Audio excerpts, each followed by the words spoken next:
We've probably all been guilty of it. With our good intentions, our well-meaning thoughts, we've offered a platitude. We've said things like, "It is what it is," "Everything happens for a reason," "Tomorrow is another day." Platitudes, these cliches that we use to try to soothe unease. They are good conversation enders because we don't know what to say in response. These statements might have some element of truth in them, but they're so overused that they've lost their meaning.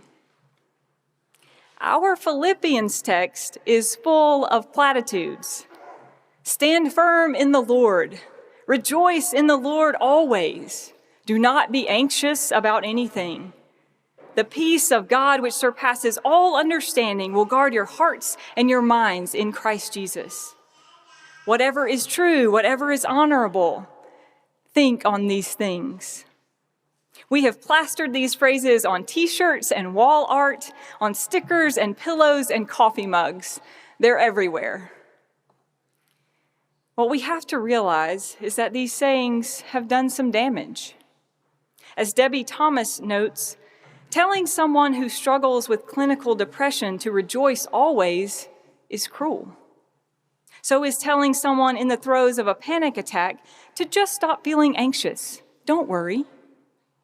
She says, too often Christians demand of each other a Pollyanna-ish cheerfulness that refuses to look the complexities of real life in the face, as if our faith, and by extension, our God, is too fragile to handle life's dark side. When we use platitudes, they can hurt us and other people. One danger of platitudes is that they can lead us to shut down, to stop thinking or acting. They're used to sum up everything and serve as a blanket answer, an end to a conversation instead of a beginning. When Paul wrote to the Philippians, I don't think he intended to offer them a list of platitudes. I think he wanted them to reflect, to learn to do the hard work of life together. In fact, Paul wrote from prison, so all was not well where he was. He was not an out-of-touch optimist, giving his friends a list of trite sayings. He was inviting them into conversation. And yet here we are with what have become platitudes. What if we think about these phrases and instructions as an invitation to something deeper, a challenge rather than a trite answer?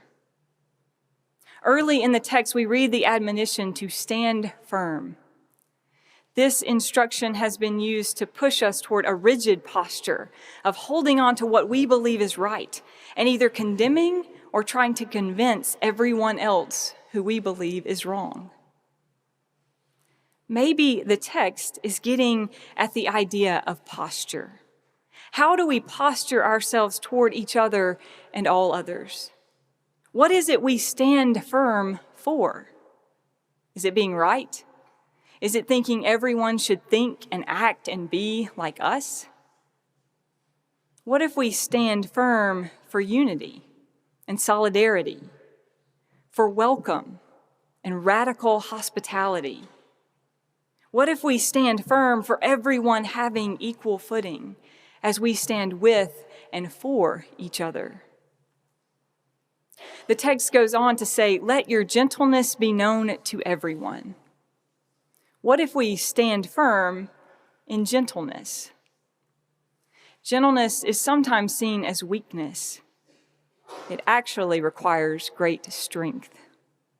Gentleness is a posture of humility, of openness and kindness.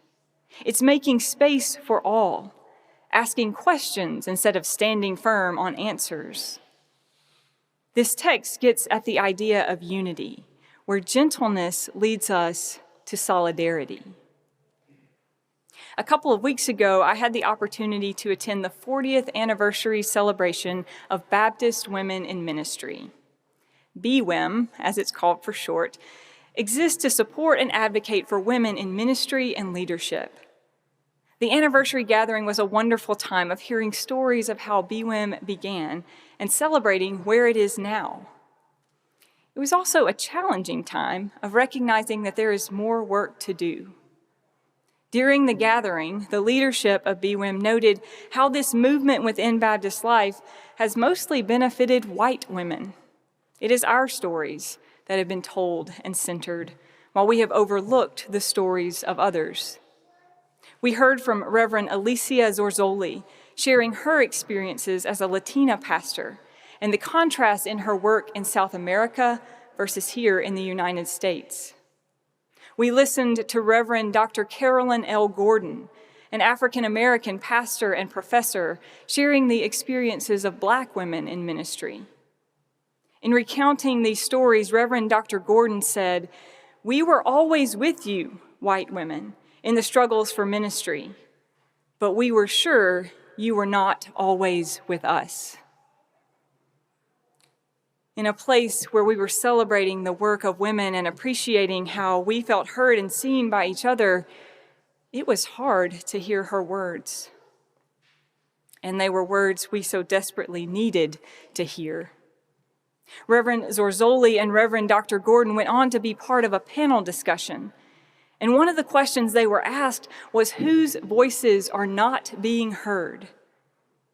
This panel listed several examples, like our Asian siblings, our indigenous siblings, our siblings with disabilities, our LGBTQ siblings, our younger siblings, and more. These women made all of us stop and think. I think the church needs to ask these questions too. If we are to stand firm in gentleness, to stand firm in welcome and solidarity, then we have to ask ourselves, whose voices are we missing? Whose stories are not being heard or told? Whose voices have we missed either by accident, an honest lack of paying attention or realizing? And whose stories have we missed by willfully ignoring voices we don't want to hear? Standing firm in gentleness, in welcome, and in unity is a journey that we are ever on.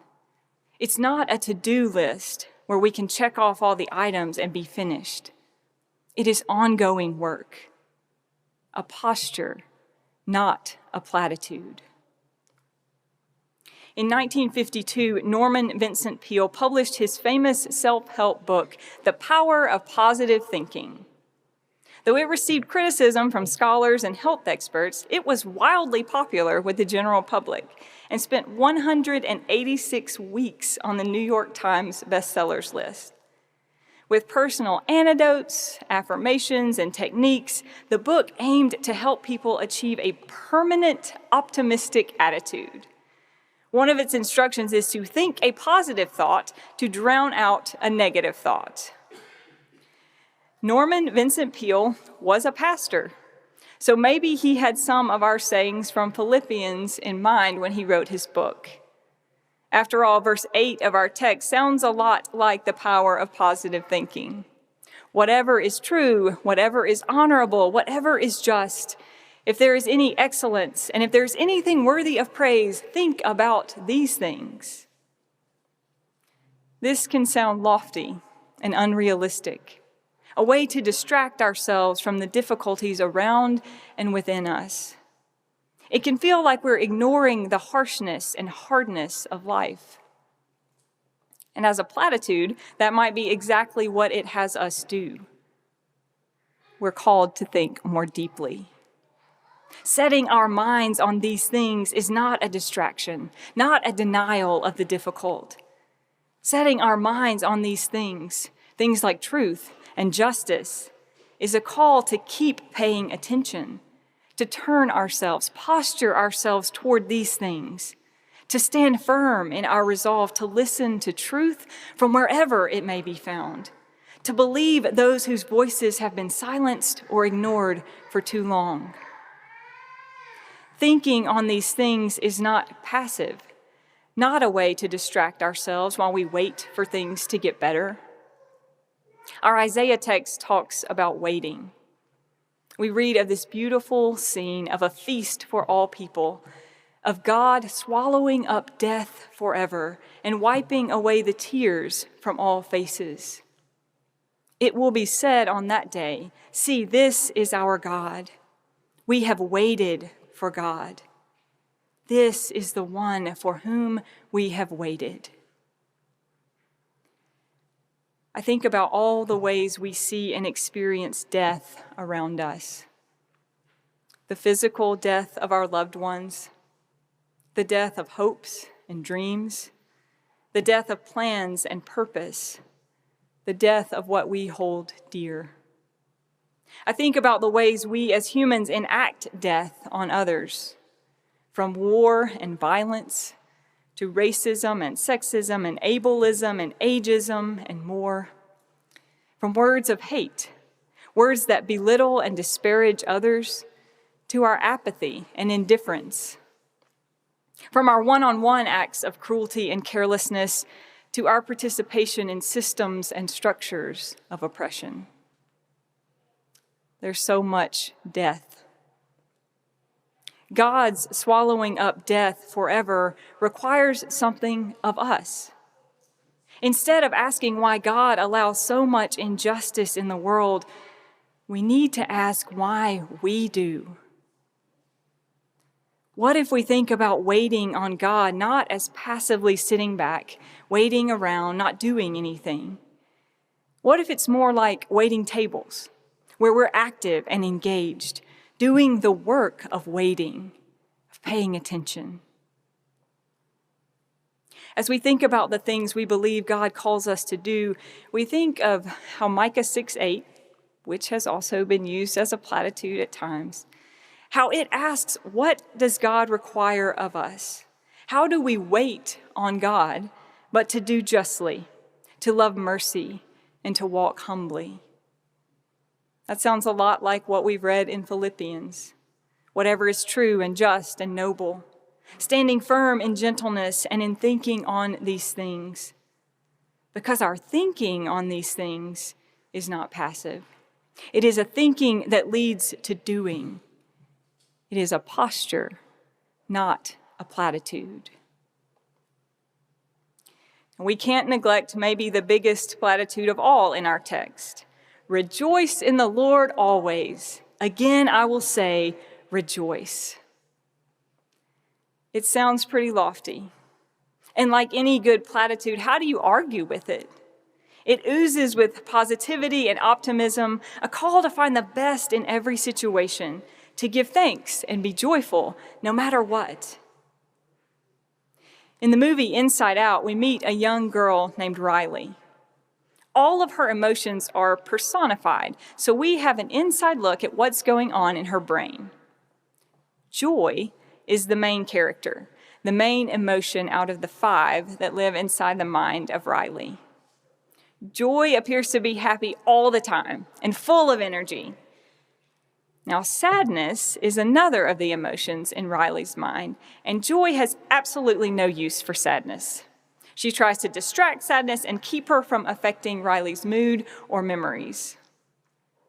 Joy always sees the good in everything, which causes her to be somewhat oblivious to the sad aspects of things. She's determined to push aside feelings of anger or sadness and to think positively instead. Joy embodies the way rejoice in the Lord always has often been used. It's been an admonition to push aside other feelings and realities, to focus on the positive. Once again, we need to look deeper. If we think about standing firm in joy, there has to be more to it than toxic positivity or obliviousness. In her book, This Here Flesh, Cole Arthur Riley notes, when people demand joy always, it makes the world seem incompatible with those of us whose happiest days are still anguished. She goes on to say, there's so much that is worthy of lament, of rage. Joy doesn't preclude these emotional habits. It invites them. Joy situates every emotion within itself. It grounds them so that one isn't overindulged while the others lie starving. Joy doesn't replace any emotion. It holds them all and keeps any one of them from swallowing us whole. Society has failed to understand this. When it tells us to find joy in suffering, it's telling us to let it go, to move on, to smile through it. But joy says, hold on to your sorrow. It can rest safely here. Standing firm in gentleness, in welcome and solidarity, standing firm in thinking on these things, thinking that leads to doing the work of swallowing up death in all its forms, standing firm in joy. These are not platitudes, but postures, ways of being in the world. Reverend Lindsay Popperson is a United Church of Christ minister in Boston. This past week, she held vigil outside the synagogue that meets in a church in her neighborhood. Her presence and the presence of 2 other ministers who were able to join her at the last minute meant that the Jews gathered inside could pray and weep and sing, knowing someone else was keeping an eye out for any threats. Thankfully, there were none on that night. Pastor Lindsay said, "I wish I could do this always for each of you. Hold vigil while you gather with the ones who give you strength and peace. I wish I could do it for the whole world, but I can't. So I do it for these folks. I did it because I've been invited to do it year after year by folks who know and trust me.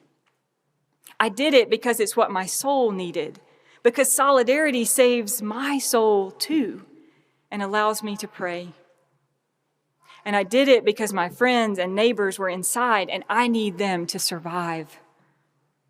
I did it because Christianity has played a leading role in anti-Semitism and colonialism, and so part of my work as a minister is working to repair that."